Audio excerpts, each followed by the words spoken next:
Tēnā koutou katoa, nā mihi mahana kia koutou, no mai, haere mai, piki mai, kaki mai. Welcome everyone here to this strategy and recovery meeting on the 5th of December. I'd like to also welcome those who may be tuning in via our live stream. And just to let everyone know who is watching, councillors have devices in front of them. These are for the purpose of accessing reports. And I'd also like to ask those who choose to speak to please make sure that your devices aren't blocking the microphones when you do speak. Before we proceed, I'd like to ask Councillor Jessup if she'll please do our opening karakia. Kia ora koe, kia ora koutou, ki te tepu e tēnei wā. Toi tū te tiriti, toi tū te mana mō te haketanga, toi tū te reo rangatira, toi tū te tika me te pono, o te whenua, o te motu, haumi e hoi e, tāua. Thank you, Councillor Jessup. I'll move now on to item 1, which is apologies. We have apologies from Councillor Apatu, Izzy Crawshaw from the Rural Community Board, and an early departure from Councillor Harvey at 1:40 and Councillor Corbyn at 3:15. Are there any other apologies? Yes. Yes, Sandra. Councillor Nepe and Councillor Lawson. Thank you, for Worship. ill health. Councillor Redstone. I have to go at 2:30. Okay. Sorry. Thank you for that. One minute. Wendy, I need to go at 3. Oh, thank you, Councillor Jessup. Councillor Harvey. I need to bring mine forward to 1:30. I've just had a text from my daughter, said I need to be there at 1:50. Based on that, I will check momentarily with Democratic Support to make sure we'll have a quorum for the entire meeting, which is quite important. So we will pause for a moment. Just for your chair, I'll be staying. I appreciate that, Councillor Heke, thank you. Okay, while Democratic Support is working that out, I will put those apologies and request for early departure to a motion. Thank you, Councillor Kerr. Seconded by, thank you, Councillor Dixon.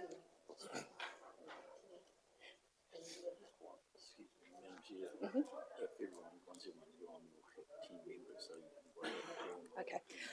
Councillors, I have been advised that once everyone who has said they will be departing earlier leaves, we will not have a quorum.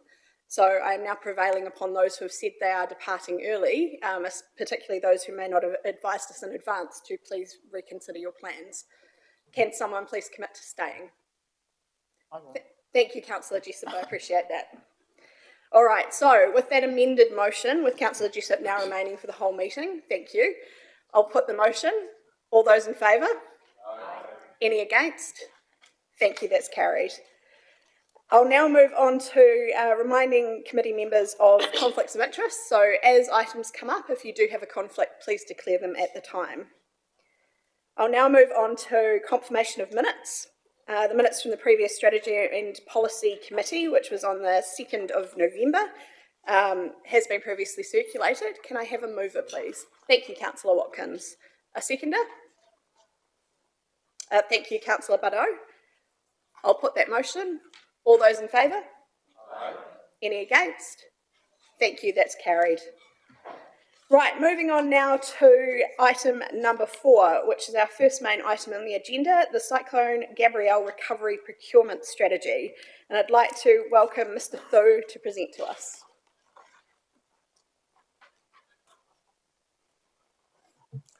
Thank you, Madam Chair.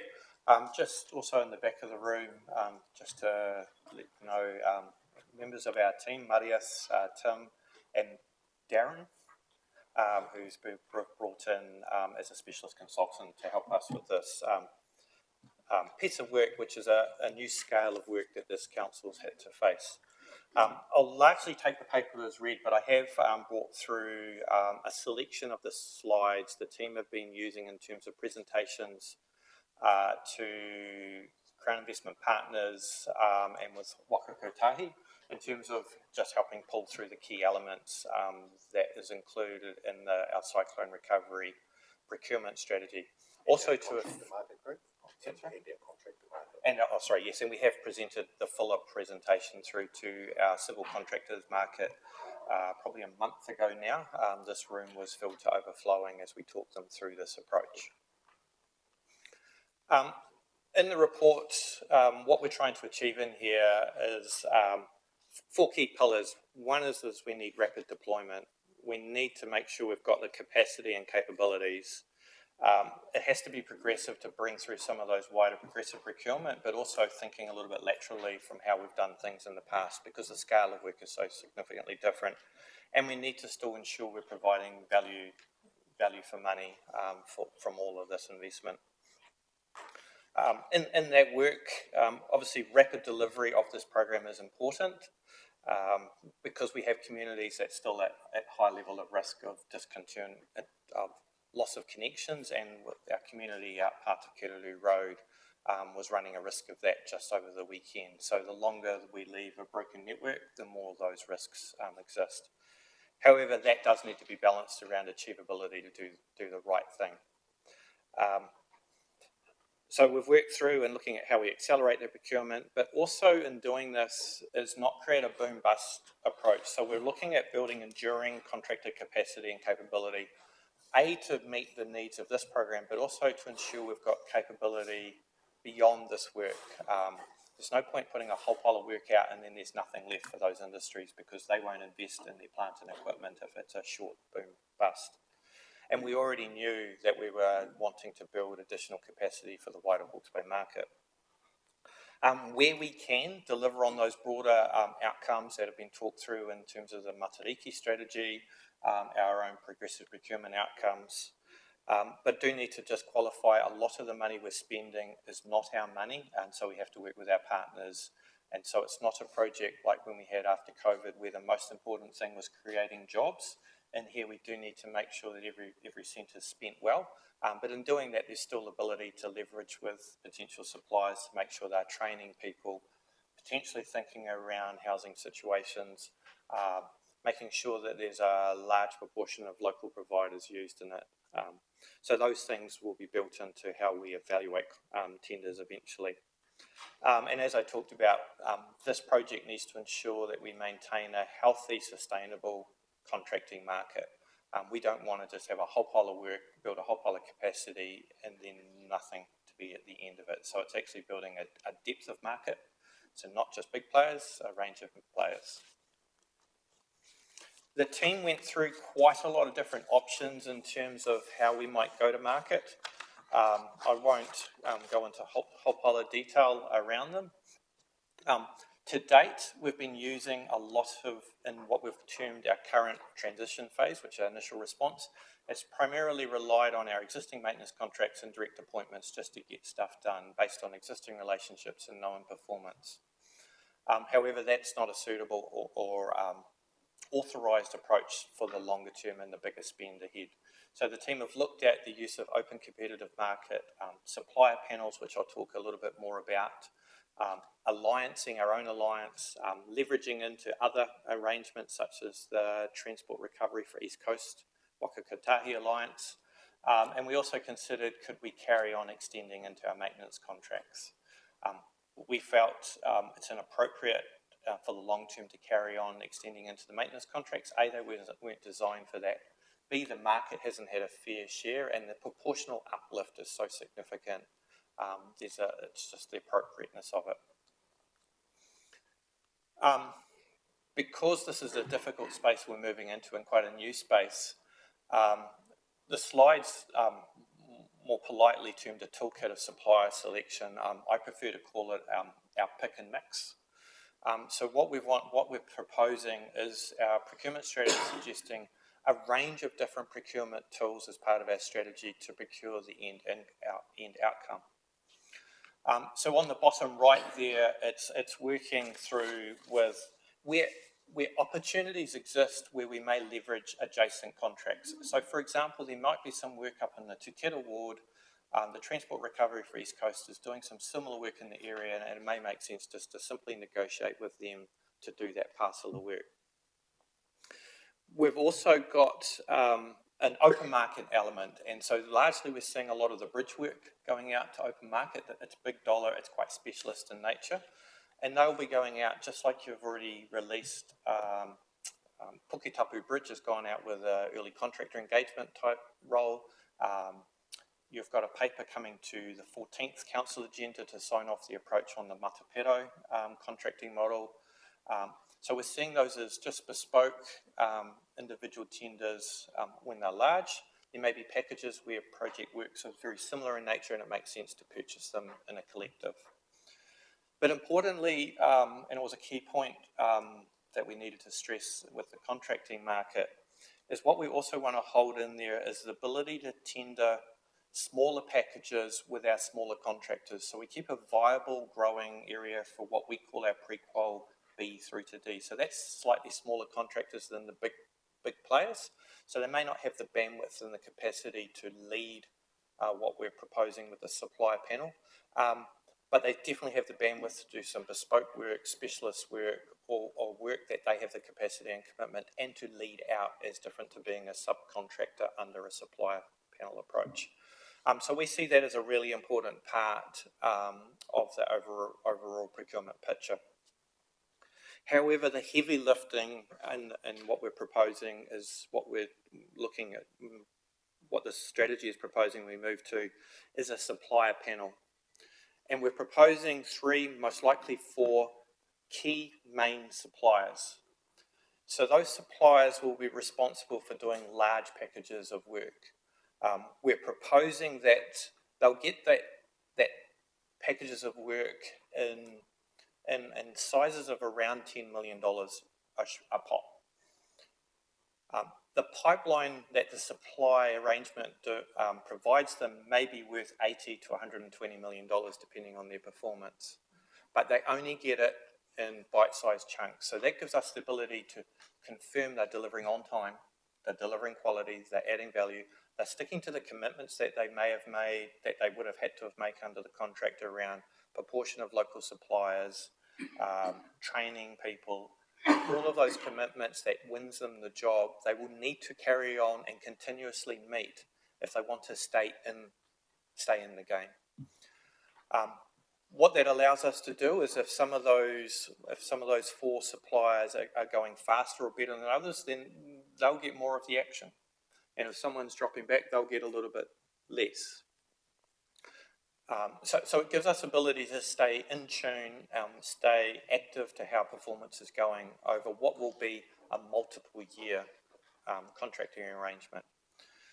So the difference from a supplier panel to our pre-qualified system that many of you will be aware of in our tendering is our pre-qualified is what is in many ways a short list of providers we're used to working with. So it reduces how much information they have to provide every time they tender.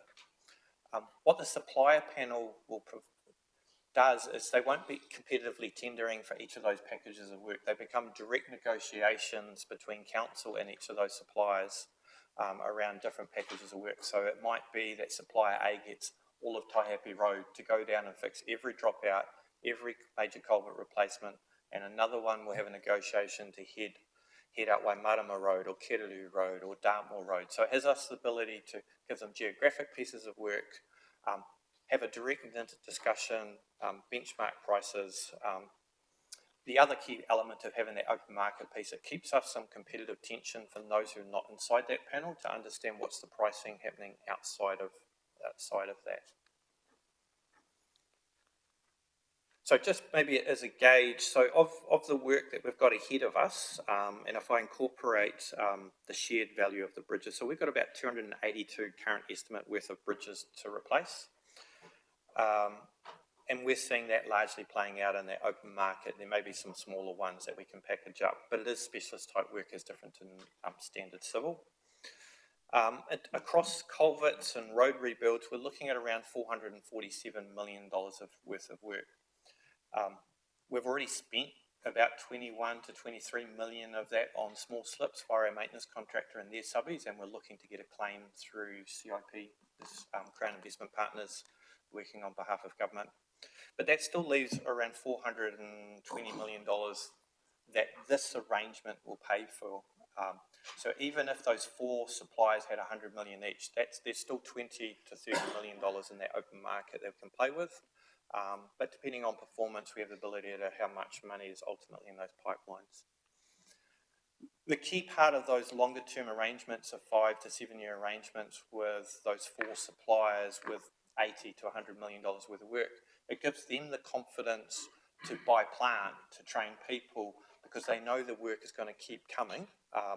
Their risk is if they don't perform, the work dries up, but that's a risk that they can control and manage. The piece of work that we're still working through in the team just this morning is carrying on conversations is just the final way we want to go to market to find the 4 suppliers. So one approach is we put this packages together, and there's the first package for 4 suppliers, and we go to market and we look to gain 4 suppliers. For that to work for our and our community's advantage, we really need at least 5 suppliers, if not more, tendering. Because if only 4 go in and 4 know only 4 going in, our ability to ensure that there's tension in the market is limited. The other approach is whether we put the first package out and just test the water around what's going on, how does this react. And so that would take us putting one of the packages out to market, getting responses from that. And once we've confirmed the lay of the land, then we'd look to put out the balance of 2 or 3 packages for the balance. There are pros and cons with both methodologies, and we're still just finalising just our final way we want to hit the market. But the essence in terms of the nature of the work is the same with the strategy. There's a number of panel guidelines that we'll be working through, and much of this is talked about in the report, and this presentation can be provided, and I've talked to. So things around that, how projects will be allocated between the suppliers unless they show insufficient resources to deliver, unless there is poor performance, unless there are insufficient skills, and unless they're meeting their sustainable progressive procurement requirements. So by signing up these arrangements, we are signing up to a longer term relationship unless they fail to meet requirements. Obviously, if they're sliding, there'll be a process to work through with them around to see if they can recover. But non-performance won't be able to be maintained for a long period of time. I do have a question. Can we interrupt you at this point, or are you just about done? I'm just about done. Okay. Oh, I actually probably do need to jump in. Sorry, Okay. as the Councillor Harvey. thank you. As the presentation's unfolding, I actually think I've probably got a conflict. So I'm just gonna Apologies, Councillor Harvey. I should have called on you sooner. Thank you for that. And then to the reverse, those teams that are performing higher have the ability to pick up slightly more work than others. We are working through with Waka Kotahi /NZTA to look, so they currently have a rule in their funding arrangements that we have to abide by with the direct engagements, so that's directly going to contractor A to do some work, cannot be worth more than $200,000. We can get around that though by using our pre-poll list and inviting 3 prices, because then it's no longer a direct engagement. So we are working through that. We also, to use a supplier panel, Waka Kotahi categorise that as an advanced procurement, and so we need them to approve us to use that technique. The team are well advanced in sharing this approach with them, and Waka Kotahi have a copy of the draft strategy as we speak, so we can get some feedback from them. That's important because whilst $228 million of this investment is through CIP, over $500 million is our cost share arrangement with Waka Kotahi, so we do need to follow their guidance and bring them along. To date, those conversations have been really positive. And the reality is, I think their discussion, which is the document which we haven't bored you with, is a much deeper dive into the procurement plan, which has a lot more layers of detail underneath it, which is still being finalised. And that gets into what we call anchored scales. So what does someone have to achieve to score a 95 out of 100? What does someone have to do to score a 50 out of 100? And just the work around some of the balancing of attributes, which is still a work in progress, but will be completed prior to going out to market in the new year, subject to approval. There is one item noted in the paper that we do need to go to full council for, and the team have suggested, in simple terms, a doubling of delegated authority for civic and development, and for the chief executive and for my role. And the reason for that is inside that panel arrangement, the rationale for that, is inside the panel arrangement is if everything's going to plan and to keep things moving relatively quickly without having to stop to write reports to come through the committees, there was a view that just keeping those transactions going, but reporting through to either performance and monitoring or civic and delivery development, actually just progress how the contracts are going. Obviously, that's a conversation that full council needs to agree to. It doesn't fundamentally stop this approach. It just means sign-offs and so forth will take longer to progress. Happy to take questions. Thank you for that, Mr. Thu. I'll come first of all to Councillor Watkins, if he'll turn on his microphone. It seems to have gone off. Thank you, Councillor Watkins. Yeah, thank you. Thank you, Craig, for the presentation. This is sort of stepping out into a little bit of new territory. From my own point of view, I want to make sure I'm informed and know of the progress step by step before we get a paper that says this has been let and this is signed off. I think it's a big amount of money, and I think we have to be updated. We don't have to delay the process, and I understand that's important, that you be able to do things quickly, but we have to find a process that we all know very quickly and we can respond very quickly so we don't hold up what you're trying to do. Okay. Through you, Chair, probably one thing I didn't, I wasn't clear, I just recalled I haven't made, I didn't verbally note, is that these contracts after going to market will have to come to council for approval to who those 4 suppliers are, because those contracts are the pipeline of work. So that is absolutely critical. I don't want delegation for that. The chief doesn't want delegation for that. And in fact, civic and development, it's too big for them. So full council have to sign off on these relationships and to understand those scoring approaches. The delegation, and I understand your point, Councillor, the delegations around what we call separable portions from a contract speak, around the parcels of work that may exist, that will exist underneath them. But you're right, and we mentioned in there finalising how we report progress and what's the appropriate committee that goes to, whether it's performance and monitoring, whether it's this committee, or whether it's civic and development, and we're happy to carry on those conversations with you. Question, Madam Chair, if I may ask that. So the 4 potential or 5% suppliers, local or national?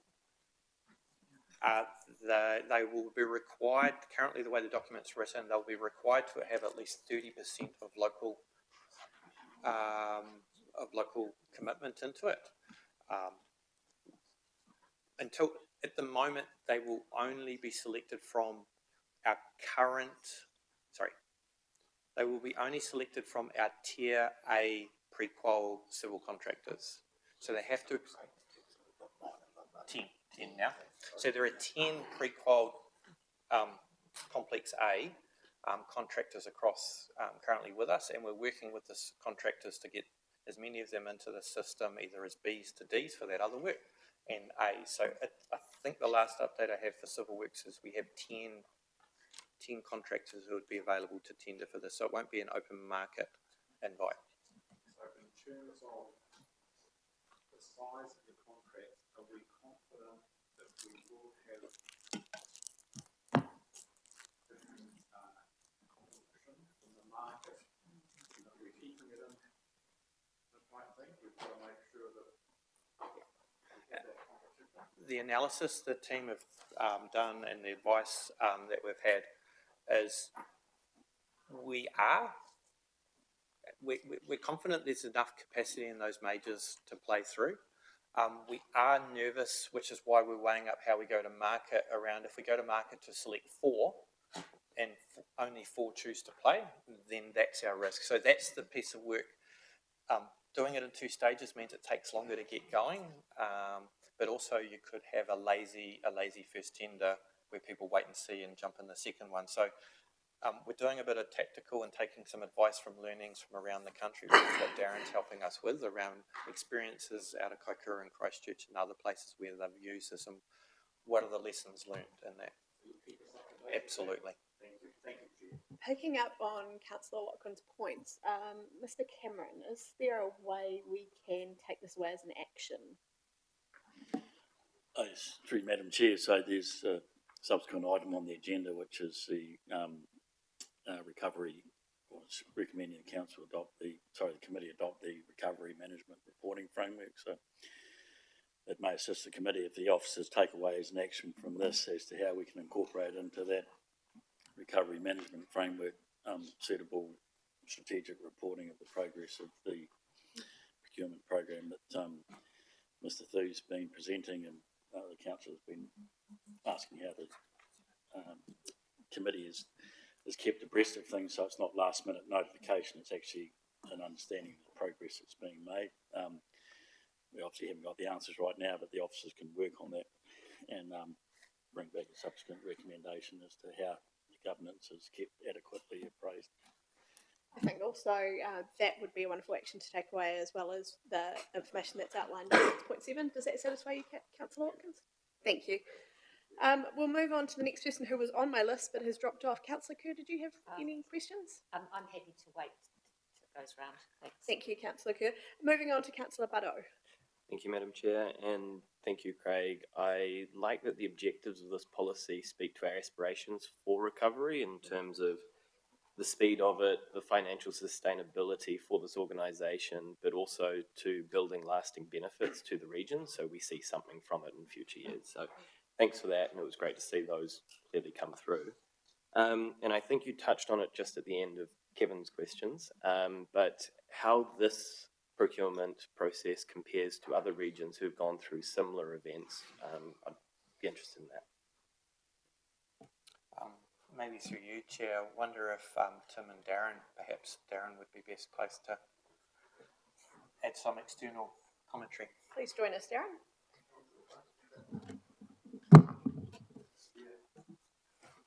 Thank you. Good afternoon, everyone. So at the moment, around the broader East Coast and Hawke's Bay, I guess the main player at work is the NZTA Whakakatāi Trek Alliance, which is building up here steam at the moment. So they have got a collaborative arrangement where they have got contractors and consultants working together. Around the other areas, other councils are starting to explore this sort of thing, but I think Hastings, is probably leading the pack in terms of this approach. Central Hawke's Bay, we've been talking to them early on, and they may look to try and leverage off some of what we're doing, but at the moment they are pretty much doing a traditional approach. Okay, well done. Thank you, Councillor Buddo. Thank you, Darren. Moving on to Ms. Sandra. Oh, thank you. Through you, Chair. I want to just pick up on what Councillor Watkins talked about how we monitor and how we make sure that it needs to be the whole table. It is understanding where we're at with this, and I think it needs to be through performance and monitoring, that we have a recovery arm of this so that all councillors understand what's happening, when and how. The Appendix 1 indicative costs and timeframes, this is really critical that our community gets a copy of this. I don't know how we do it, whether comms have a brilliant plan, but this is the stuff that is really important about our community, fully understand Appendix 1, when and how much. And so I think that whether it's something in the newspaper or something, but there needs to be many approaches that our community around the surrounding district understands what timeframes and why we've put those years and that cost on there. So I think that is critical as an action, that we need to see a comms plan around how we're going to communicate that. And my other question is 4.4, the anticipated program and the talking of the certainty with the contractors, aligning contractors into a new procurement approach. And it's anticipated the expenditure is more than 500 million. I am quite nervous and conscious that at the moment we don't have 500 million, And we've got a long way to go to find 500 million in the long-term plan and what priorities are going to be addressed and what aren't. So I think that, you know, in terms of being able to give people certainty that they're going to get a line up of a pipeline, we have to be really real here, folks, because at the moment we've got $228 million for works in front of us, but we have, you know, in terms of our balance sheet and our financial constraints, how we're going to deliver this program is something that we all have to be really mindful of. Yeah, and if I could just through you, Chair, yeah, I agree entirely, Ms. Sandra. I think, yes, there's not 100% certainty of funding, and whilst we have $228 million of 100% funded transport commitments, we also have other co-funded transport commitments that are in the existing budget, and I think importantly, the way that this is also looking to be stage gates about being transparent around what funding certainty you know we do have and signalled intention. And if I use an analogy, you know, Trek is out there talking to the market about $3 to $5 billion worth of expenditure on the East Coast in the next number of years, but they currently have $400 million worth of funding certainty. So, you know, it is that whole funding certainty is pretty hard over the long run. You know, we know that you and the council will be working hard to advocate for the government around more long-term certainty in terms of our funding. But I think the path of travel, when I've sort of tested this with Craig and the team, is we are, and let's be honest, off the recovery needs of Hastings, we now have a scale of investment. We've often been talking about a procurement approach that moves from project funding to creating multi-year pipelines to be able to get a more efficient response from the market. We're currently now at a scale, because of the investments that need to be made, to be able to pursue this type of procurement strategy. But your points are really well made. There's not 100% certainty at the moment, but we do have funding more than just the 228 million, but we'll need to be really clear in the approach to market. Yeah, and Thank you, through you, Chair. Thank you, Chief. I think that it will be really helpful for the top table to understand what is our contribution when we talk in these figures. So, you know, so we can actually get a fair understanding of, you know, what is our contribution, how do we need to rate for that, how we need to make sure that we're getting some extra funding through our recovery. And so it's just, what are the implications for us and our people? Thank you. And as to your first point, Ms. Sandra, I think that was well made in terms of communications. Mr. Thu, is there a communications plan wrapped around this? not specifically on this tender through you, Madam Chair, but it's actually caught up in that wider communication around transport recovery that we mentioned in workshops just the other day, that comms and marketing by DI is taking a lead on and drawing on information from the transport team. So the more we can create that whole story and keep it as an active story around what's happening, what's changing, when things are scheduled. There was a bit of a conversation at the Rural Community Board just around being careful how specific you schedule, because expectations can be dashed when you need to change priorities. But I think also, I mean, my advice to my team is let's put on the best knowledge we have and just put those clarifications in as well, and then just keep having an honest conversation of if priorities change because something's happened out there or weather events happen, then just keep telling our story. Thank you, Mr. Thu. Right, I'll move on now to Councillor Dixon. Yeah, thank you, Madam Chair, and thank you, Craig, for your very clear presentation. It was easy to follow, much appreciated. Just two questions from me. This has got a huge workload and massive quantums of funding involved. Quality control is going to be absolutely essential with this. How is that carried out and who carries it out? Through you, Madam Chair. Very good point, Councillor. So it's a combination around our professional services supply panel playing a role in this. So we already have a professional service alliance arrangement, and we're also signaling to them if they run short of capacity, then we reserve the right to add to that capacity. capacity.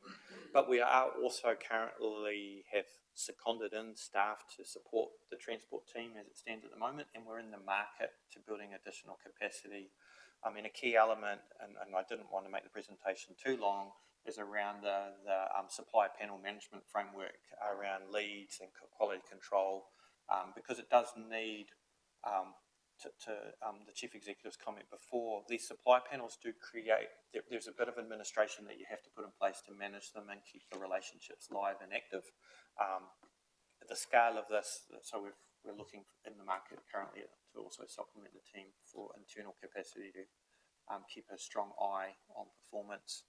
And those who were at the Rural Community Board yesterday, when a similar question was asked by the chair around how we stay on top of quality control, Mr. Panu talked about how we've separated out, not completely, but in general focus areas, the areas of the contractors and our team that are focused on recovery, and the areas that are staying focused on BAU, because one of the big risks is you lose focus of keeping the BAU work going as well. So making sure we're deliberate at both.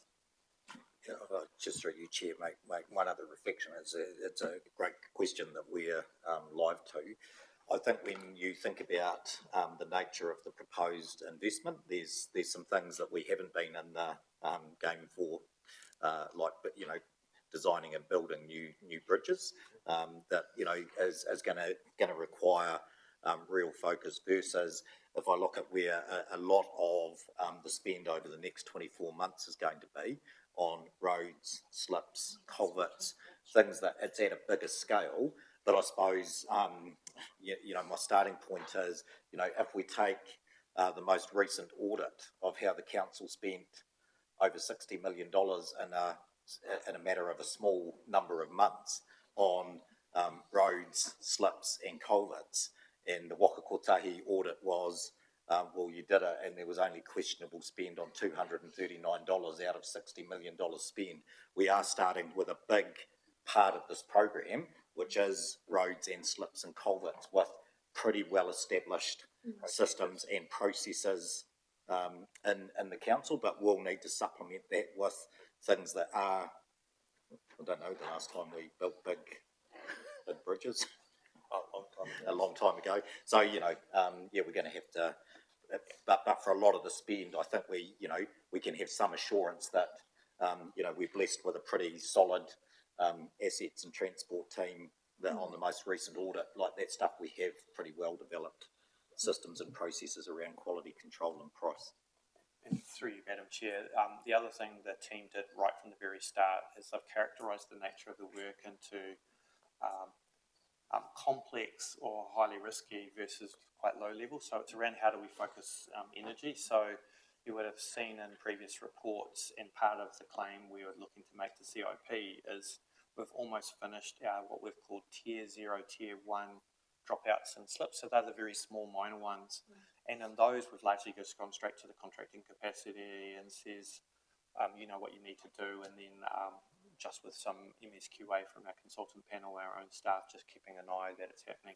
So it is about targeting our resources where the risks exist as well. Because you'll never have enough people to manage every single site, and we don't have trusted providers if we have to be on every single site every single day. Thank you for that, Mr. Fu. Moving on now to Councillor Nixon. Thanks, Chair. We're talking about a $500 million Potential civil engineering program, which is really huge. And as councillors, we are elected to represent our community, especially our ratepayers, I would suggest. And I don't feel on the financial side that I'm adequately involved to meet the expectations of the community to look after their money. In my early days on council, and Councillor Watkins was with me, as was the Mayor, maybe others, we had a tenders committee, and we used to examine tenders in great detail, and we got quite specialised in it, and we often would reject tenders because we felt that there were shortcomings or things that needed to be dealt with.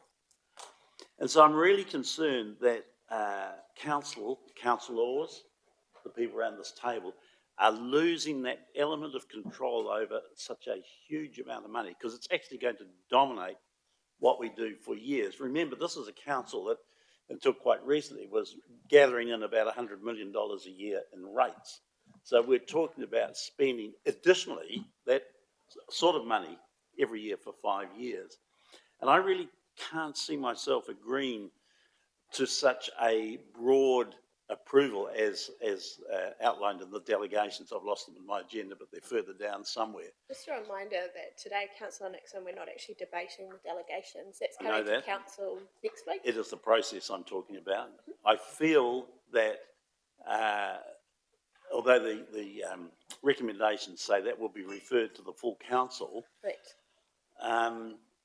I feel it's almost fait accompli, the fact that's in there as it is, and somehow it needs to be strengthened so that we have a real examination. Because I think we need a workshop to actually go through how this process will work and how we make sure that we are spending our community's money as wisely as we can. Because that's what we're here for. That's what we're accountable for.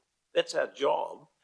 And we don't have the skills, the engineering skills, or even the financial skills of the management table. So we need to be kept closer to what's going on so we understand and put our input in, because that's what the community expects of us. I think it'll do. Thank you, Councillor Nixon. Was there a question? Well, it was aimed to change it because everybody else had asked the question. Councillor, Mr. Thu. Through you, Madam Chair, just recognise that comment, Councillor Nixon. But if I reflect, I think 6.7 in the comments earlier around the reporting framework, if I may offer just for your contemplation, is I think that's where the power and understanding and the governance role will most strongly play. If I reflect to the early days of the Tender Subcommittee, you were signing off on an RFP process that you had no wriggle room, and so it was a fait accompli, and Councillor Travis took it where we would talk about procurement plans. So before we went to market, how were we going to go to market? Because once you go to market with the rules, you have to play the rule book, because otherwise you're into all sorts of contractual issues. And it was, but I think the power for you, and as I mentioned before, that delegation is a separate conversation. It isn't the end of the world to the strategy. It just potentially creates a delay as we process. So it's not a fait accompli. It's not something that needs a decision here and now. It was just a way of trying to meet that rapid obligation. The power is getting that performance reporting at the right level, giving you the confidence, that value for money, and those outcomes and the quality is being hit. I think that's where the power and effort that officers will be working on prior to these contracts going live and going to market.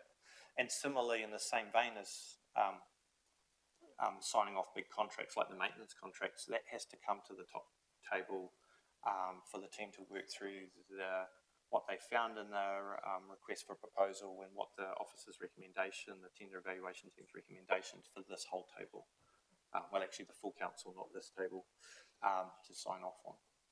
Could I just ask the question I was going to ask and decided not to, but I now will, is what is the effect if we do not agree at the next council meeting to the delegations? Question. Through you, Madam Chair, it basically doesn't change as long as you sign off on the strategy direction around the supply panels. Without those delegations, all it means is the existing ones stay. So Mr. Bickle will remain. His civic and development would be limited to their $10 million. So any package over 10 million would have to get approval from full council every time. Thank you for that, Mr. Thu. Given that we will be debating this next week, I'll leave any more questions regarding that element to next week. Oh, sorry, after Christmas. Thank you for that correction. I'll move now on to Councillor Kerr. Thank you, Madam Chair. I actually have a few questions. But firstly, I really like this as a very sensible way to eat a huge elephant. So first we're going to do is chop it up into 4 pieces, and then those 4 pieces are going to be chopped up into bite-sized pieces and contracted out from there. So very, very supportive of it. Are we looking at progressive procurement, ensuring that within those contracts there's ability to take on new employees and upskill our people? My apologies if I missed it in reading the strategy. Yes, through you, Madam Chair, yes, we are.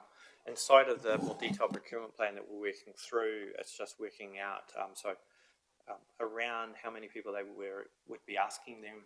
So we won't tell them, we will be telling them that they will be required to have at least 30% local people involved in the work.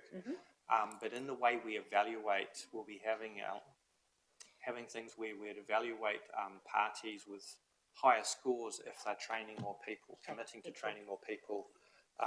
One of the ones, and I'm not sure exactly how I do it yet, but one of the ones I've just been talking with the Chief Executive about previously is if a contractor comes in and needs to bring in a lot of people from out of district for a long time, that has an effect on housing. So is there a way that we can evaluate that around how that effect is and what would they do to mitigate that effect? So we're taking various ones of those, also how they're dealing with environmental matters around, so if they've got material being dumped, what's their environmental plans and so forth. So that's where we use what's called anchored scales. So we're working out, so we've got an attribute we're trying to score.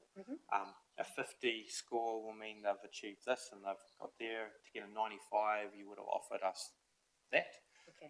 We do have to do some detailed back work to understand what price margin under a quality price trade-off that offers, to make sure our funding partners are happy with the reasonableness of that. For example, if you have a $10 million package and if your evaluation scores say that supplier A has a $3 million head start, do we all truly see, and do you and do our funders see a $3 million head start out of that calculation? So that's a bit of detailed work that we're still working through, particularly with the funding partners as well, because they were probably the ones limiting it back. Yeah, and then following on from that, my next question was, of course, all of this work is not 100% funded by Hastings District Council. In our normal business as usual, we have a funding partner of NZTA Waka Kotahi. I'm assuming we have to meet their standards, but with government funding, are there any higher or competing standards or requirements? The Waka Kotahi are required to meet the MB guidance, the procurement principles, which is what our procurement strategy is largely based around. We have a current approved procurement strategy with Waka Kotahi, and as I mentioned earlier in the presentation, we've already shared a copy of this procurement strategy, which in many respects is it's for part of our work. So it's focusing on the recovery element. So the team have had an initial conversation with them. A copy of this draft is with them currently. So yes, we do need their approval, that they're happy that the approach will see value for money and that they're happy that we have the competency to operate this type of arrangement. And Madam Chair, if I may continue. Is there enough flexibility in this procurement strategy to allow for innovation or clever ways of finding a solution that we haven't thought of? Yes. That is excellent. And I won't comment on the delegations apart from... Thank you, Councillor Kerr. No, I won't. I guess essentially for me, I'm looking for the right money to be spent in the right place at the right time with the right controls around it and reporting back to us. So happy to move when you're ready. Thank you, Councillor Kerr. I'll come now to Councillor Fowler, who's Yep. been waiting very patiently. Thank you, through you, Madam Chair. This will naturally go through performance and monitoring. Yep, so in terms, and your part answered this, Mr. Fu, in terms of qualitative measures, that's the quality, you've partly answered that, but have you got some metrics around perhaps what that might look for us through that, or? I don't have detailed matrices for you right at this moment, but I mean, all contracts have a degree of... What I don't think will be particularly useful for performance and monitoring or this committee is all of the detailed QA checks, but are rolled up and going, is this contract meeting requirements? Yes, no, or 90%, and then what are the issues? So it'll be taking those detailed ones and rolling them up. There are a number of frameworks around the country which have different values for different purposes, so it's just making sure it's answering the questions that you as governors will be needing to stay on top of. Yep, thank you. I'll come now, final question to Councillor Jessup. Thank you, Madam Chair. Thanks for that, really in-depth report. I'm really interested in the summary of considerations, especially on the Māori impact statement. Is there opportunities at the moment, like we've got create long-term prosperity across the community and address issues of disproportionately high Māori and Pacifica youth unemployment? Has that happened as of yet, or is that looking at in a wider scale?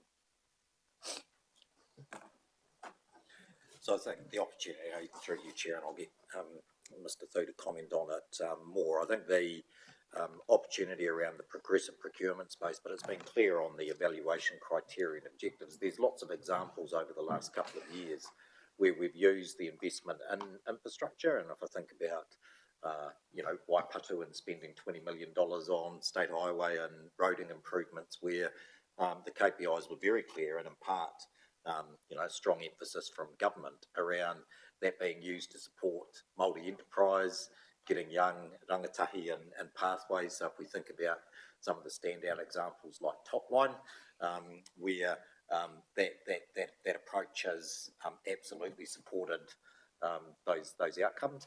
So I think what we need to be really clear on is, we use progressive procurement as a coverall. We need to be really, really clear on what are the specific objectives that we're looking to use for this investment. Is it growing local firms? Is it growing Māori enterprise? Is it getting young kids into apprenticeship? That I think is the governance direction and decisions, because that then drives basically the criteria and the evaluation and where the money ends up getting Thanks, spent. Nigel. That's good to know, because I know through Taurus's Academy they get so far, and it's hard to get a carry-on effect. So, and I was listening to about the ability to include smaller businesses. So some of those guys that have come through his academy have actually gone out to their own businesses, and I would like to see or know that they are in that mix. Yeah, so again, through you, Chair, and I will hand to Mr. Thu, is that whilst at the big level that we're talking about is that there's 10 companies that are in the pre-qualified civils that have got the scale to do that, the big pipelines of work. I think the obligations we put on them, but probably more importantly, the fact that, and again, if I've got this right, we're looking to kind of shift some of the rules from a couple of 100,000 to $1 million. We've got a whole lot of, category B and category C and D providers. And so, people like Taurus or the businesses that have spun out of Taurus, where what we should be doing is being able to directly engage the pre-qualified firms in that space to be getting on with the work, and ultimately with a long-term view that some of these firms are going to want to try and build into getting into the next tier of contracting. But the approach is designed both at the big end as well as being able to directly engage those qualified local small firms. Covered it. Thank you. Okay. Maybe, sorry, through you, Chair, the other one is, so council is also a member of a group called Amotai. And Amotai has a register of Pacifica and Māori-owned businesses. So we've used that on some elements. So we worked with Ange just to reach out. A big plea we had at our civil contractors meeting, because there was a lot of the small players there and also suppliers, was if they're not currently in our pre-qual system, is what can we do to get them in there, because that's how access to the work, particularly if they're into invited tender to a small number, or if we've approved some direct engagements, that's the pick and mix list that we'll be pulling from. So there's a number of suppliers working through that, and that just helps checks that they've got the general competencies, they've got their health and safety stuff sorted. They've got a little bit of a track record, so we don't throw them into a deep end deeper than their balance sheet and their competency and capabilities can cope with, because we also don't want to send firms to the wall. Thank you, Mr. Pitt. Now, I'm conscious of time, but I am going to come to Mr. Stockley for the last question before I put the motion. Thank you, Chair. Looking at this from a financial perspective, do any of the proposals here change the level of exposure of the council to financial failure amongst the pool of contractors, or put excessive pressures on them, either in a positive or a negative way from council's perspective?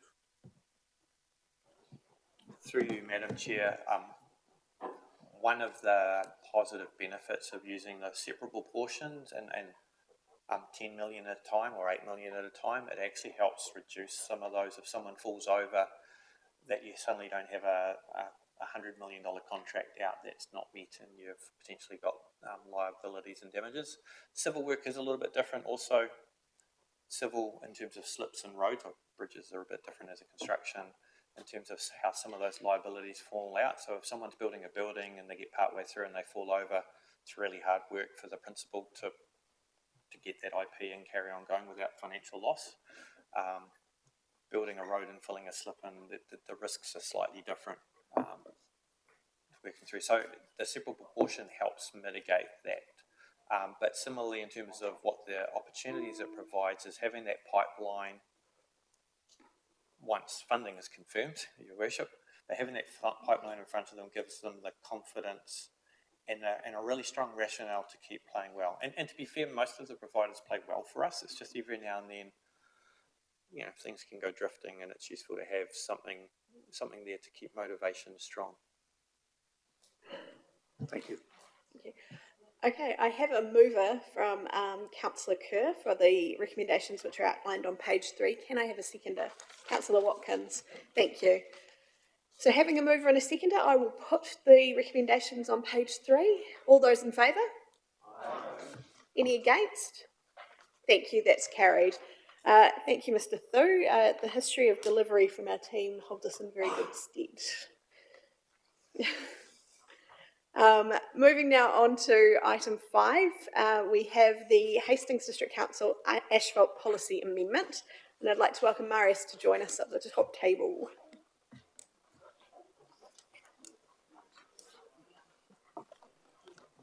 Thank you, Chair. Good afternoon, everyone. I take the report as read, but I just want to point out before we jump into questions, item 1.7 in the executive summary, where the financial consequences to council is largely offset by increasing the pavement strength requirements of this proposal. So we're asking them to build a stronger pavement, so we know we are going to get the life of the asphalt surface. And then one of the key reputational risks for council to consider is when the asphalt reach a time for renewal, usually the residents react quite negatively to that. They see it as a level of service adjustment, and typically it takes a bit of effort from council and officers to explain why we're doing this and the reasons for it. And just as a side remark, this morning I met with Waka Kotahi Investment Advisor, and we discussed my asset management plan, and we also talked about this paper that's coming to council, and she immediately reminded me that yes, if you choose to renew in asphalt, Waka Kotahi will only pay the subsidy on an equivalent chip seal surface. Yeah. And so that is where we are at. So happy to take any questions. Thank you, Marius. I'll move on to Councillor Kerr first. Because of the risks that you just pointed out, I have some significant concerns, and this has been played out in the last few years. So my question is actually, can we protect ourselves by informing the developer to put, whether it's something on the title, that there's a clear understanding that although the developer puts down asphalt, when that comes to renewal, we will be putting down chip seal, because it's the unrealistic expectations that catch us out, and it will be in 10 or 20 years after the seal has gone, the asphalt's gone down. So my question is, can we put something on the title? Can we put something on the developer so that we don't get caught up. And I'm happy if that question is taken back and this lie on the table until that question's answered, because I can't vote for this without that information. Well, I'll ask first of all whether or not officers can answer that question, and then we can go from there. Through you, Madam Chair, I would need to take advice whether a matter such as the road out in front of your private property won't be asphalted next time round, whether that actually fits within what can be put as a notice on title. My mind's going probably not, but it's way outside my field of expertise. I'd need to take some advice from. May I speak to that? Mm-hmm. I'm assuming this is a development that is owned, the whole piece of land is owned by. If you could talk into Councillor Baddo's microphone for that would be great. The whole piece of land is owned by a developer, and it's putting it on the title at that point. So, like I say, I think there's a solution, maybe. So, follow-up question through you, Chair. Is there an urgency to the decision on this paper? I'll pose both of those questions to Marius in the first instance. Just on the first issue, potentially, and again, we need to get some advice, but many of these developments have covenants that is put on the properties in terms of the look of the type of house or dwelling that can be built and the color of whatever. And so potentially that can be placed under that, but the mechanism of doing that, we need to understand that.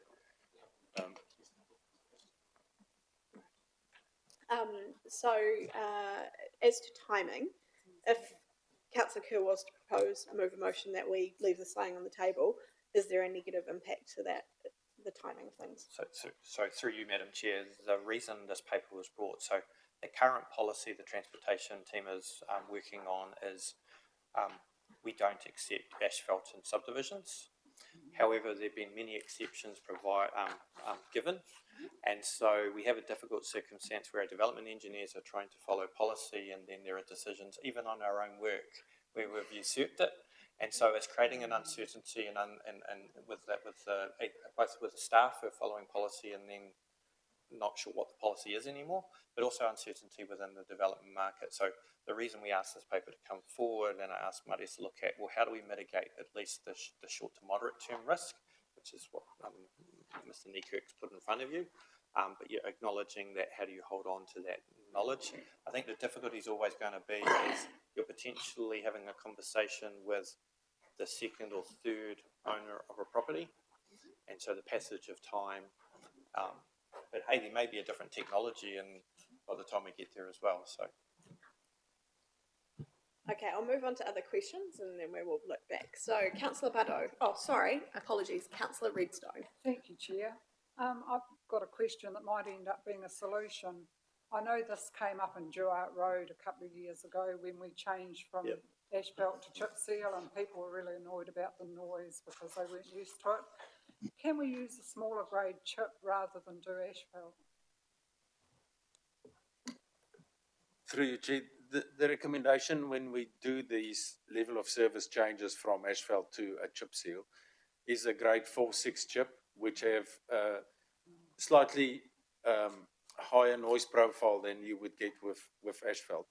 And I think if you go and talk to the residents in Duart Road, the traffic lanes were done with a 4-6 chip, and a much smaller chip were put in the cycle lanes and parking lanes.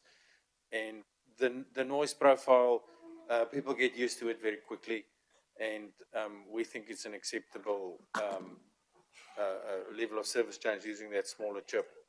I agree, Marius. What I'm asking is, instead of doing asphalt at all in these areas, can we just use the smaller chip which would satisfy the residents' noise problems on chip seal? The smaller chip will be a big risk, because if you think of the development process, so when typically the roads are the first things that go in, and then people buy the plot of land, and then we have construction, and you typically get a lot of trucks delivering materials and so on. And so, and they do some damage to the chip seal, even with the the larger size chips that we use. And typically we do a second coat seal shortly afterwards to sort of cover up and provide a bit more strength to the seal surface. Still doesn't answer my question, I'm sorry. My question is, can we go down to a smaller grade chip across the board rather than do asphalt? No. No, why not? Yeah. So through you, Madam Chair, the reason the chip can't be all small is sometimes if there's not enough binding, it'll roll. And so the reason you have a big chip, little chip, and it's like making sandwiches, like a club sandwich, if you don't stack them and bind it together, those little chips just roll off the top. So that creates there's a whole art to seal design. Thank you, Mr. Few. I would run a shingle plant. I'm well aware. I liked the visual description of that, though. It helps those of us who aren't technically capable, like Councillor Redstone. I will now move on to Councillor Butto. Thanks, and I think it was really interesting to note the lifetime costs of the change. I can definitely, as noted in the report and as mentioned, inconsistencies in terms of application of a policy are just a huge problem, and I can definitely see that tidying that up would be helpful. I also note that there's pretty big difference in terms of establishment costs of the asphalt versus the chip seal, and while we might be not paying for it straight away, the benefit of that is limited.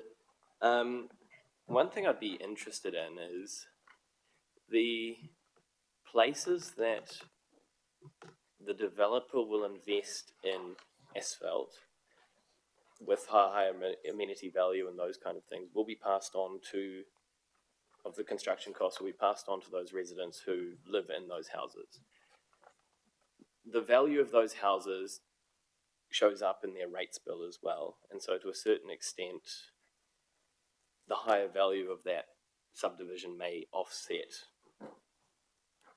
some of the costs of the increased amenity. Or I'd be interested in that. I accept that that's probably a bit much for today, but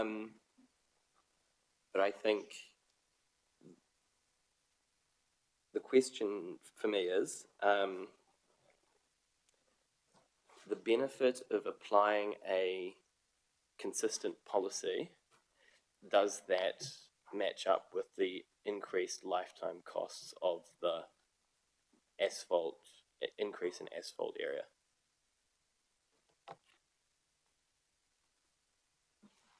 Someone going to take that? So I'll leave Marius just to talk about his analysis through you, Madam Chair. I think the key piece, though, is where rather than it just being an asphalt or chip seal conversation, is what we're looking to achieve is if a developer would like to put asphalt and he feels that the properties being developed on that site can cover it, build it strong enough, and then actually we shouldn't have to go back as much as we may have gone back if they'd built it as before. So we're looking for a little bit of win-win. Yes, it doesn't deal with the headache later, and hopefully technology keeps moving on and we can actually have a different solution from re-asphalting it. But so what we've tried to do is provide that opportunity should they wish, and if they think the development can cover those costs, but reduce our liability for as long as possible, and reduce how long until we have to come in and actually do that treatment. And does that in that case mean that some of the average costs that we're seeing on asphalt across the district may not be matched by asphalt put in new subdivisions that may be built to a higher standard to match that? Through you, Madam Chair, I think at an entire investment portfolio, it would depend on the proportion of the little residential streets where this is talking to versus the high volume, high loaded, where asphalt is only potentially getting 7 to 12 years because it's got so much loading on it. Thank you. I'll move now on to Councillor Nixon. Thanks, Chair. Yeah, I've got a series of questions, but there's some of them just need a little comment to sort of explain what I'm asking. The first thing is, does asphalt come in different qualities, or is it just all the same? It comes in different grades. There are different grades. Different sizes, different thicknesses, depending on the purpose and where it's being used. And that influences the cost, obviously. Yes. Yep. Yeah. Okay, that's good. Second one is, one of the irritations all the time is, we put a nice bit of seal down, and then somebody comes along and digs a hole down, be it telecom or even our own people. can we specify with asphalt that, that underground services are provided for, even if not installed beforehand? Because it is such a disappointment to see a good road surface ripped up, sometimes months after it goes down. Weeks. Hmm? Or weeks. Or weeks, Yeah. yeah, or weeks. Yep. Is that a possibility? Yeah, could we think about that? Typically, when they do these developments, you anticipate that they will put in the ducts that's required Yeah. to allow for that activity. But there's always the case where, as you say, somebody suddenly decides, so I need a gas heater in my house, and they haven't put a duct in, and then they have to dig a trench across the road. I hear that. So Does probably just picking up, Phil, so the team try and manage that as best they can, but New Zealand Utilities Access Code basically allows know any about that, utility yeah. provider to, so the gas company can come in, and the telecommunications can come in, and Unison can come in. The team work really hard to get them to bore under roads and under footpaths where they can, but they can't actually, there's a limitation of what they can force. That's why I wondered if we could specify that it was, yeah, that'd be put in the first. The next thing is, since asphalt's so expensive, does that mean we need to have a higher specification for the subsurface, you know, the stuff that goes down before we put the seal down? Through your chair, that is what the report talks about. That I didn't understand that, but yeah. So asphalt, because, and you'll see in the report, I talk about how it's laid. You form a very stiff layer of asphalt material that when it cools down is very stiff. And typically when you get traffic moving across a pavement, there is some degree of flex under the load. And in the modern asphalts, we put polymers into the mix that allows the asphalt to bend with that load. But over time, the asphalt gets a bit tired and you start seeing some cracks. So a stiffer pavement helps with the asphalt being able to absorb that load. Basically, I'm supportive of the policy. It's just the problem of when we go and put seal over the top. We need a better way of approaching that. Thank you. Thank you, Councillor Nixon. I'll move now on to Councillor Dixon. Thank you, Chair, and Marius and I can always remember the Tomato Peak, Tomato Road debacle that we had, and the noise level hasn't reduced much, Marius, over 18 months, unfortunately. It just carries on, so please be assured if you put down asphalt, leave it as asphalt, don't put chip seal on top of it. Yeah. So my question is, how are you going to communicate to the residents why some have got asphalt and some have got chip seal in the same development? Because I'm thinking of Brookvale Road, there's the main drag that's going down the new one, and all the side streets will have chip seal, and the main one may possibly have asphalt. That's a really good question, and that is the issue we face, where some people may live on the arterial road, but we need to be careful where we apply the policy. In a residential development such as that, we would like to be consistent, and you're going to try and be consistent across that development, so everybody will get a chip seal eventually. The developer won't be consistent. He'll put the asphalt in front. They'll put the most asphalt expensive everywhere, sections. yes. And Agreed. so, And that's your problem. And another question, if I may. After a repair for water, why do they patch it with asphalt and not chip seal? Depends on the timing of the year. In winter, it's really difficult to construct a chip seal when you've got ongoing wet weather. And typically, I think also it is a lot easier with asphalt. You need less gear. You can get a crew with some cold mix, and they can do a repair. Yeah. We've got some streets that look like draft boards. I'm going to jump in here. I'm very conscious we've got a number of other questions and we are consuming quite a bit of time. So I'm going to move on, but I'll ask everyone to please be concise. Moving now on to Councillor Watkins. Really a comment, if you'll accept it. Can we hold comments just until questions are done, Councillor Watkins? I will loop back to you. Thank you. Councillor Kerr, question? Comment. I'll loop back to you also. Councillor Corbyn. Thank you, Chair. I've got a very quick question. Discussion 4.3, was the asphalt applied in the council's Blacksphere development according to the policy? No. No. Officers, sorry, through the chair, officers advise against that, request to put the Sorry, asphalt down. I can't hear you. Officers, replied no to that request to put down the asphalt in Flaxmere because it was, not meeting the policy. Who said no? The officers, council officers. Oh, right. Yeah. So there's other questions there. How did it get through? And the long-term implications, as Craig has said, about replacement and co-funding with replacement, etc. I'm conscious that this is a really specific example, which I think is worth traversing, but potentially not in this meeting. But It can be taken offline. I'm raising it because it's used as a lever or an example to change the policy. And it seems to be the main point in here about changing it. The developers have seen it happen.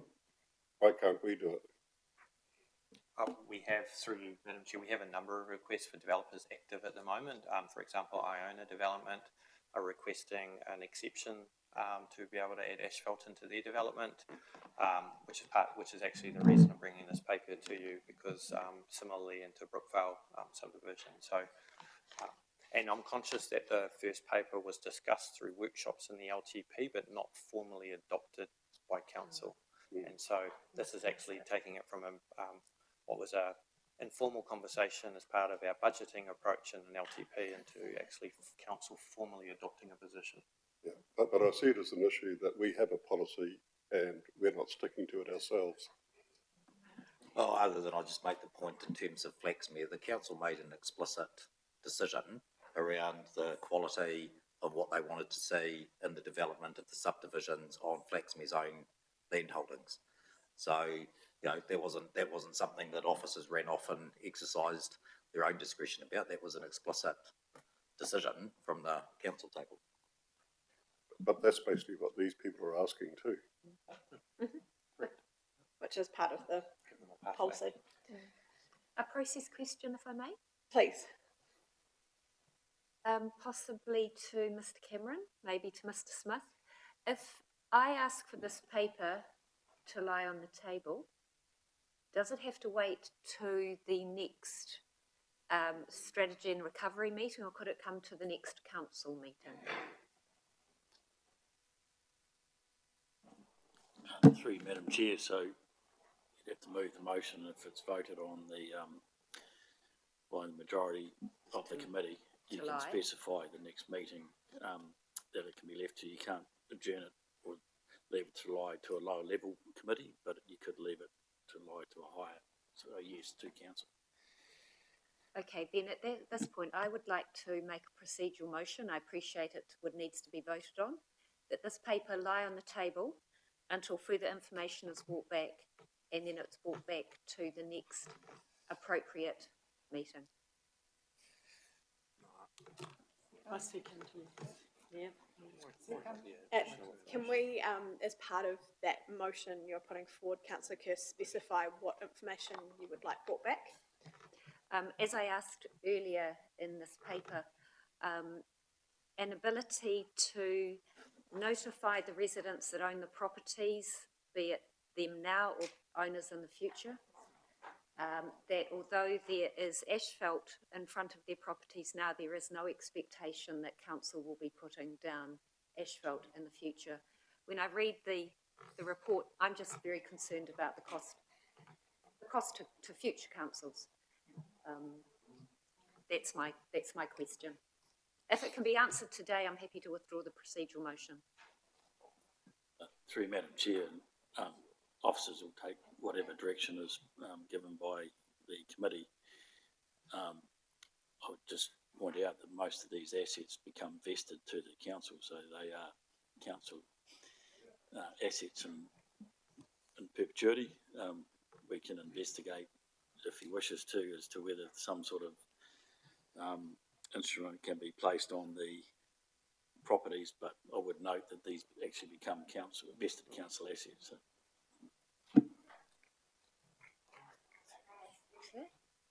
Yeah, could debate that won't take time to debate that.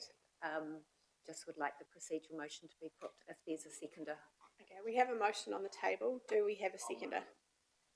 So Councillor Kerr has moved it, and I saw Councillor Redstone first, so Councillor Redstone is the seconder. Before we go any further, I'd like to move to Councillor Watkins, who has been very patiently waiting to make a comment. Thank you, Chair. Well, I just say I don't support this lying on the table, and I do support the recommendation in the agenda item. Look, you build a good sub-base in a residential area which has low traffic loading. You put asphalt in there and you probably won't go back and look at it for 30 years. You increase the amenity value. We're trying to improve the look of Hastings everywhere we go. And so this spells it out. Get the base right. Why we've got potholes all around Hastings at the moment is that our sub-base was never put in properly. So in a new subdivision, get the foundation right, asphalt down, you won't be going back for 30 years. Thank you, Councillor Watkins. Am I correct in taking it that you would like to foreshadow that if the current motion fails, you will be putting the recommendations as they stand in the report? Yes, okay, thank you. I'll move now on to Councillor Fowler. Yep, thank you, through Chair. So my understanding is that the cost to the council above the chip seal will be met by the developer. Is that right, to make up the difference? So through you, Madam Chair, so all of the costs in a development, when the developer is building that residential street, they pay for all of the cost of building the road up, all the cost for surfacing, all the cost for curb and channel, and then as long as it meets the quality criteria, it gets vested to council, who then pick up the perpetuity maintenance of it. So what this paper is saying is that if you would like to have asphalt, there is additional QA we want from you, and we also want a stronger pavement than we've typically asked if you've just got a chip seal on it to help mitigate that future. Understand that. So in terms of the developers, what's in it for them is that it's easier to sell the sections if they say it's quiet, rather than chip seal. So the risk to us is the maintenance that might occur in the future above what chip seal is. Okay, I'd just like to refocus the meeting. We do have a motion on the table, which is the procedural motion as to whether or not we leave this particular item lying on the table to the next council meeting. So I'll open it up for comment and debate around that motion. Does anyone have any comments? Ms. Sandra. Through you, Chair, I support the motion on the table. And the reasons being that I feel as though we need some more information in terms of we are asking for more medium density. And if you look at Flaxmere Town Centre, very, very medium and higher density. So, and the difference that you see between the two seals, chip seals is fine for surrounding wider roads around the outside. But when you've got higher density and you've got some small roads very close to the houses, that we saw recently in Tomato Road, it is a different thing. So I just don't think we're there today. I think that we do need more information. If we're putting more houses together and very, very compact, and we're trying to maximise our density, I think that, you know, this is what we need to understand, what the impact of people actually living in a small, higher density community. So I'd like some more information. Happy to support the motion. Thank you. Do we have any other comments? Councillor Buddo. Oh, sorry, Councillor Nixon. I'm of the opposite point of view. I misinterpreted which motion was on the table before, so luckily I didn't get picked up. To me, the evidence is clear that asphalt will give a far superior result, and I think delaying it for additional information will not change the factors that will determine whether we go ahead with this or not. So I'm going to be opposing the motion that's currently on the table. Okay, so you're opposing leaving it laying on the table. A point of order, Madam Chair. I just wonder if Councillor Nixon is fully understanding what the policy is saying. Can you just run over, please? Because yeah, it's not quite right what he said. Please just explain the policy about asphalt versus chip. So what the current policy that's active, subject to this decision, says is no asphalt in residential streets. Yeah. What the policy as proposed in this paper is proposing is if a developer would like to use asphalt, they may, as long as they commit to a stronger pavement which will require MSQA.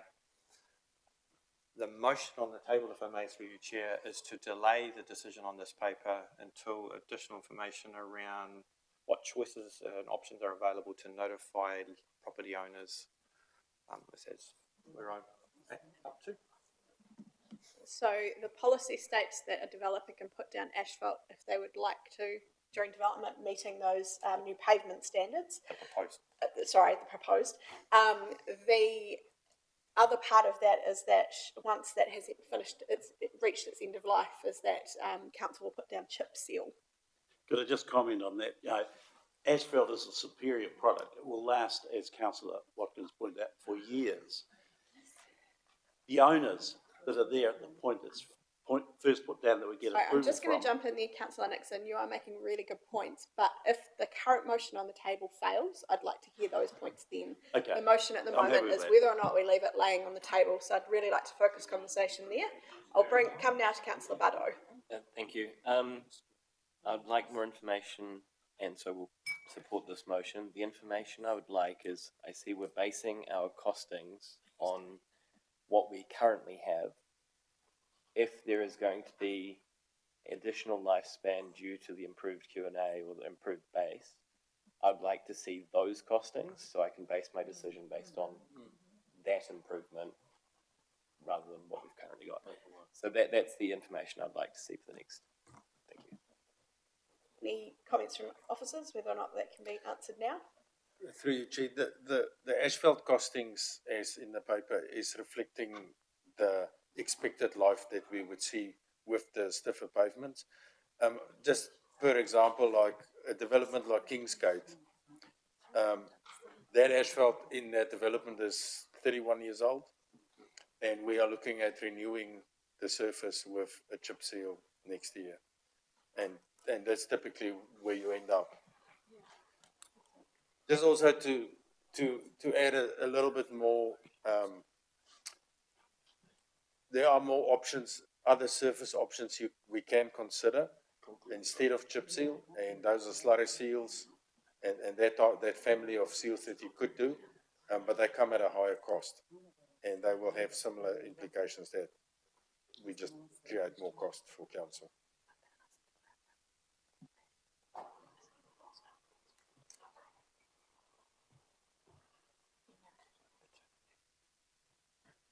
Thank you for patiently waiting, Councillor Redstone. I'll come to you now. That's all right. I'm probably a bit the same as Marcus. I'd like to know, what if people did want asphalt again for the next 3 or 4 rounds afterwards, even if it goes to nearly 30 years? What's the cost to council in that case? And I think, I mean, if it's going to go in the policy that we're going to do chip seal second time round, then it should be clearly in the policy, shouldn't it? That we're going to replace the asphalt with chip seal. So I don't think we've got enough information to go on either. I'd rather get a bit more detail, and I support the... I'll just ask... If I can make a Mr. point of Fruiter. order, please, Madam Chair, this may help. A procedural motion, we generally don't debate. You generally just crack in and throw it And we will across do the that. front of us, and if people support it, that's how it happens, and if they don't, then we get on to further I things. support Thank you, it. Councillor. I support it, Chair. Okay, well, So rather than debating the procedural motion, on that note, I will put the motion, but before I do, I just want to clarify when we would like this information brought back to us. Is it this side of Christmas or in the new year? to me, it should be relatively simple information to clarify whether it's achievable or not, and as soon as it works with the staff team. Excellent. Okay, we'll put that down for the next council meeting then. So on that basis, the procedural motion we have on the table, do we have a record of it, team, or are we literally just hurling it forth? Okay, so that the matter lies on the table until the 14th of December council meeting. I will put that motion. All those in favour, please say aye. Those against, please say nay. Nay. Okay, can I have a raising of hands for those against? Okay, that motion has carried. We will leave this item lying on the table until the council meeting on the 14th of December. Thank you, team. Lots to take away.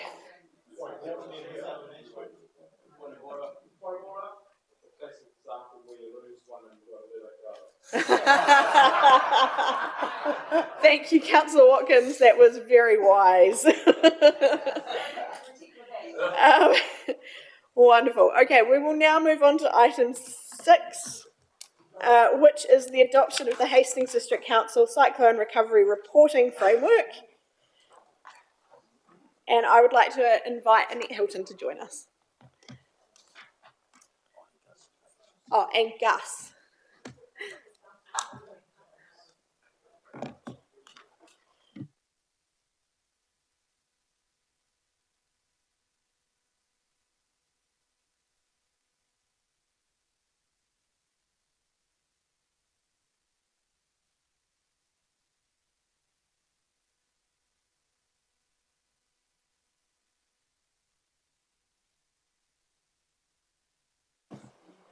All right, welcome team. Kia ora koutou, thank you for having me. I'm really happy to take this paper as read. I do have a couple of slides just to go over it. I'm conscious that this committee received the recovery reporting framework not too long ago, so I'm going to keep this pretty short. So obviously Hastings District Council reporting framework has been designed to ensure we have an overarching organisational wide view of our recovery work. Our work program and the projects within it constitute the most significant work program Council has had to undertake. And given the nature of recovery, how it's fast-paced and ever-revolving, means we need clear, regular, consistent reporting to ensure that our governors have good management over our finite resources. So the framework defines our role in recovery, and it's been designed to communicate that role and the key tasks and activities that we're doing within recovery.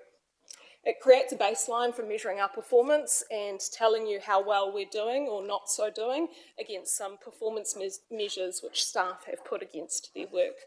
So we can track our progress and we can come to you with updates on that. It creates a common operating picture for not only our governors but also our community as well.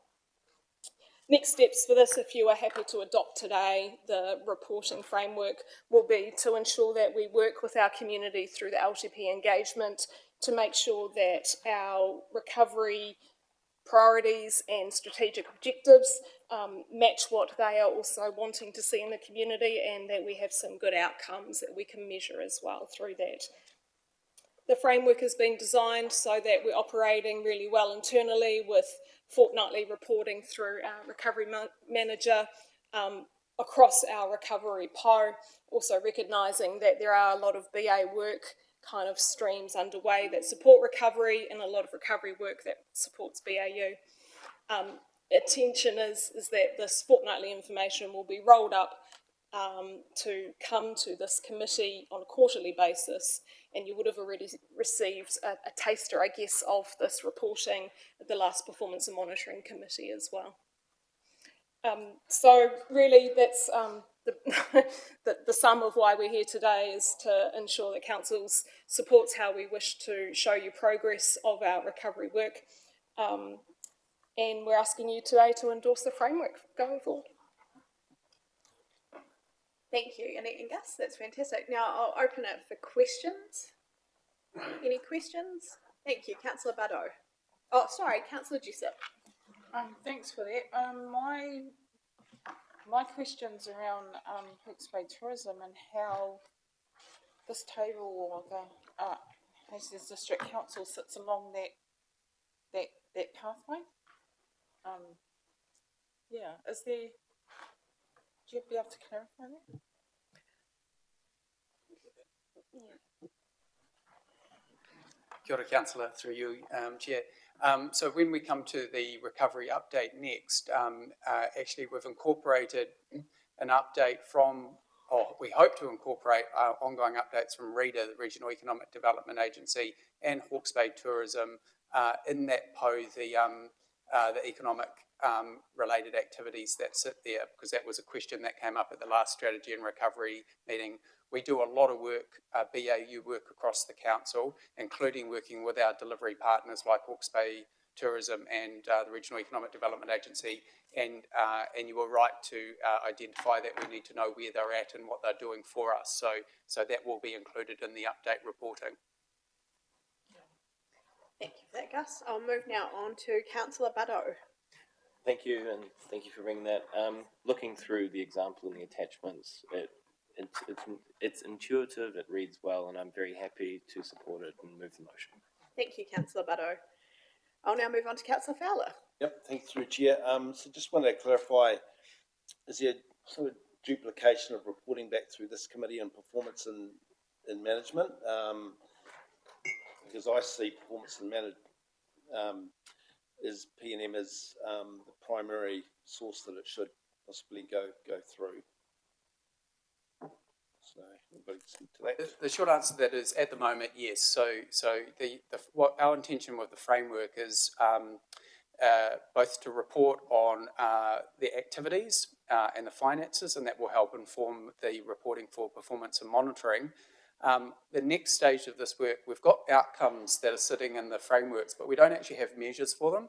So we want to create measures so that we can actually come back to you so that you can have a conversation around, well, are these activities aggregating into making a difference to what we've said that we want to achieve for our outcome? So that's the missing bit in the framework at the moment, which we'll do next. And that will be the key difference between the type of conversation you have here versus performance and monitoring. This was also an opportunity just to talk about some of those big strategic issues that are falling out of the framework, and we'll have one later on in the PX session on that. Thank you. Moving on to Councillor Kerr. Thank you, support this, happy to second, would move, etc. I'm really interested in the red flags and how quickly they can be picked up and not caught up in a policy or a procedure that means it takes too long to get to the top table. Can you clarify how they'll be addressed? We won't have any though.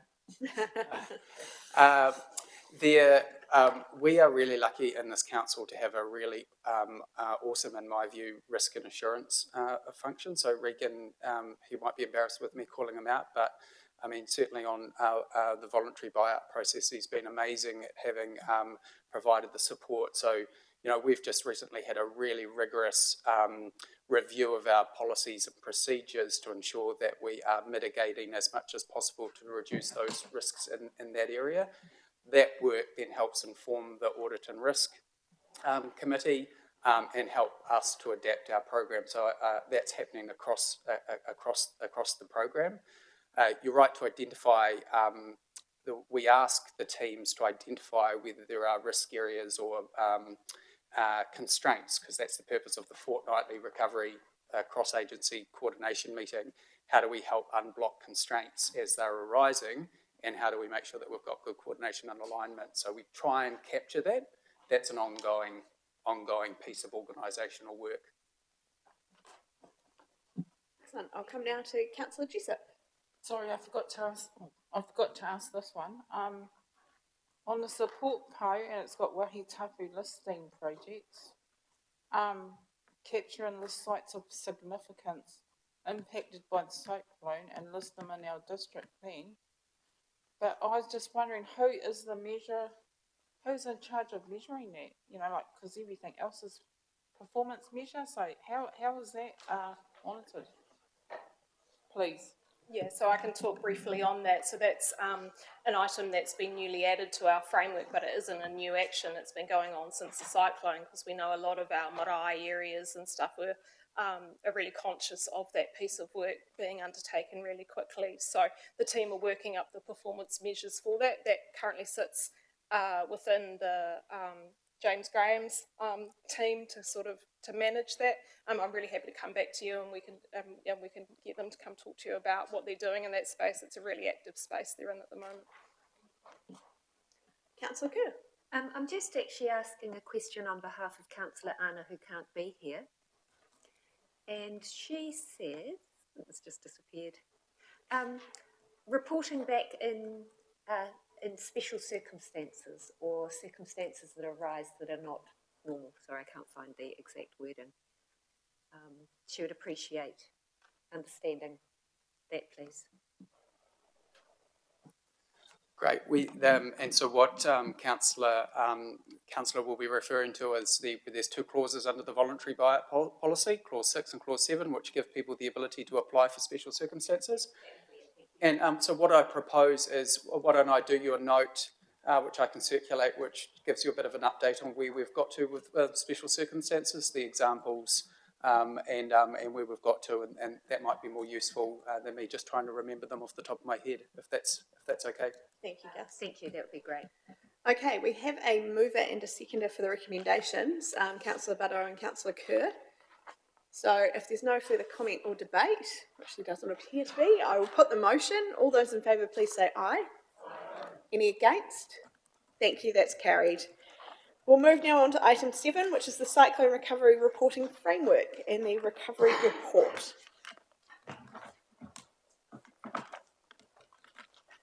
You didn't have to go too far, Gus. Brilliant. Kia ora, everyone, through you, Chair. Thank you. So what we did last time, we provided you with a recovery update at the last meeting. What we've done this time is actually use the recovery framework. Last time we didn't use the recovery framework. This time we've actually used it to actually report to you on the progress that we're making or not making, as the case may be, across the program. So as I flagged, what we will do is we'll capture the measures on outcomes in due course. To make it easy for you, we've captured right up front, I'm going to take it as read, but we've captured up front the executive summary, key highlights from the quarter, and where the framework has changed since last time. So we've got a couple of tables there. So where actually actions have been completed, we've made solid progress, and they are no longer actions or activities in the framework. We've got a table there which outlines where we've included new actions or activities because we think that they are significant enough or have a recovery focus that it would be useful to capture them in the framework. And then we've included some of the summary risk-related information. This will be an evolving piece as we kind of tailor it to get it to a point where it's giving you what you need. One thing we were thinking about during the week is that we all know, this came up in the Rural Community Board yesterday, we all know that you are, you're out with the community, and so often your lens is what's happening in that community. So we thought we could actually add a section, what is actually happening, rather than just what is happening per PO, what is actually happening per community, and that might be quite an interesting way of just collecting the information for you in our community. So if you would like that, we'll work on that from the next update. Mr. Cameron. Yes, through Madam Chair, and just going back to Councillor Fowler's question previously. So I've asked the recovery team during the course of the year, particularly the last few months, to develop a framework for council management framework. So some of the recovery works are bespoke and self-contained, such as the voluntary buyout office, other components of recovery ripple out across council. So the nature of supporting this committee is to receive feedback and guidance from the committee on strategically how we are addressing recovery and the associated reporting of it going forward, and then performance monitoring is receiving the relevant business information to see how we're tracking. At these stages, I've said to the team not to angst over whether it should go to strategy and recovery or performance and monitoring, so there probably will be a bit of overlap over the next 6 months until we settle down and refine procedures. So really it's just apologies if there is any duplication, but it's such a big space as the last few items have shown us that we're not particularly phased at the moment over the separation of the two committees, but that'll come into being next year. Thank you, Mr. Cameron. Mr. Tuika. Kia ora. A question around, I don't know really where this fit, but I want to raise it at this table. So perhaps it's in the report, because I see that Puketapu Bridge has, gone to market, so out for tender, and in the framework it talks about, the ticks on time, on budget, and to quality, and it's where that discussion about quality and the whole recovery being resilient. So similar to chip seal versus, and I don't want to really get into it, chip seal, and I learned a lot today about that, but so, we may as well build it back so it lasts 30 years. So, and I realise this is detailed, but quality can be subjective, and perhaps there is a tick box on, is this resilient beyond, or is this just putting back what was there? And yeah, I'm a bit of a broken record on this. I've talked to Craig, and the bridges were not just those under council's control, but also at Omahu and Waihoki, they had a huge influence on how those communities were affected. And I'm kind of just getting pushed away all the time that this is recovery, we're in recovery, and this is more forward. So if we can think into the future about our roads, why can't we think a bit more about these? I know it's extra budget potentially, but I don't know what's being put out for tender, and that quality is a subjective point. And so is this putting back the same, or are we looking forward to resilient? And, this should bring confidence. Yeah, through you, Chair. I mean, I think if we use this as an example, I mean, all of this is in front of us, but the bridges the permanent bridges, and these are the first ones that we're doing that are permanent, is certainly not putting back what was there, and probably more importantly has been a process of engagement with the community in mana whenua. So lots of meetings out in Puketapu, a lot of meetings with Mōtio, Marae, and so the design of the Puketapu Bridge looks nothing like what was there previously. Two lane bridge, cycling, walkways, big higher, big spans, not stuff in the water. So I guess the point is we're at the front end of the permanent, but what's guided that is resilience and actually engagement with the community in mana whenua that shaped what it is that we've basically gone to the market to build. Kia ora for that answer, and that brings confidence, but I know that there's a lot of engagement happening, and I'm just saying that because we, as in our advocacy role, we want to support that, and there's so many things they have to consider, and so I'm just making sure that they might not all have access to the engineers and the levels of expertise that we want to know, and to fulfil our role in advocacy in our social structure as an iwi to ensure to support these hapu and our communities, whether they realise or not. And so that's just the point, because we don't know, and we have raised this, and just sitting in a space of uncertainty and go, do we wait beyond recovery until this resilience? But since we had that there, I thought I'd raise it.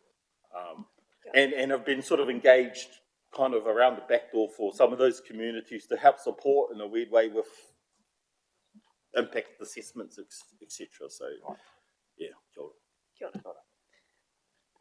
Councillor Butto. I just actually wanted to take a moment to celebrate some of the stuff that's in this report. First up, amazing work by the buyout office, over 100 meetings before Christmas, and great work. And there's just so much to celebrate in there, from the Niwi funding to just the sheer volume of stuff that's actually been done, and the number of things that are on track to be completed in a reasonable time period. So just well done. Thank you for that, Councillor Butto. All right, if there's no other questions or comments, thank you, Gus. Just a couple of points. Last time I talked to you about the bottleneck that we were facing with valuers. I'm really pleased to say that we have onboarded 4 additional valuers to the valuation panel, which is more than double the valuers we now have available. So that area will still be an area of bottleneck, but for the moment we've made huge progress. So in the new year we'll be cracking on valuation. So really pleased on that. The other thing is Hawke's Bay Regional Council today confirmed Tongoyo Beach Community is confirmed Category 3, so we will be engaging with that community in a more intensive way from tomorrow. Thank you for that. All right, well, we have some recommendations. Can I have a mover, please? Thank you, Councillor Kerr. Thank you, Your Worship. I'll put that motion. All those in favour, please say aye. Aye. Any against? Thank you, that's carried. We'll now move on to item, oh gosh, where are we up to now? We'll now move on to item 10, which is the recommendation to exclude the public, and I will ask Mr Cameron if he can please explain why the following 3 items are to be in public excluded. Thank you, Madam Chair, and through you, there's 3 items agendaed to be heard in public exclusion. For each item, Council is or is potentially entering into a negotiation situation going forward, so it's to protect Council's and the community's interests in respect to those pending and potential negotiations, and to also protect business information of Council and external entities. Thank you. Do I have any questions, comments, or someone to move those recommendations, please? Thank you, Councillor Kerr, for moving. Thank you, Councillor Buddo, for seconding. I'll put that motion to move into public excluded. All those in favour, please say aye. Aye. Any against? Thank you, that's carried. I'd also like to thank everyone who has potentially tuned in from home via our live stream. We will now move into public excluded.